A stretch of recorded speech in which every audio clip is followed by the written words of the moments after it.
Ayun o, cheers. Hindi naman masama pag uminom ka ng tuba, matamis yan at masarap. Ang masama yung malasing na. Pero nakatikim ka ng suka. Oo.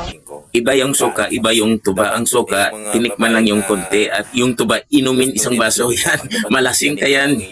Oo. Okay, so parang suka lang din yan. Cheers. Matamis talaga si Boy magsalita. Lalo na yung mga pakulo, yung mga diskantin. Nakilig si ate. Parang gusto niya nang uminom ng tuba, mga kasingko. Kasi yung tuba, pag tumatagal, nagiging suka. Pero ito, bagong kuto, matamis to. Tama naman, kapag bago ang tuba, matamis talaga yan. Pero kung haba-haba na ang panahon, naging langgaw na yan o binigar o naging suka na yan. Tama si Boy.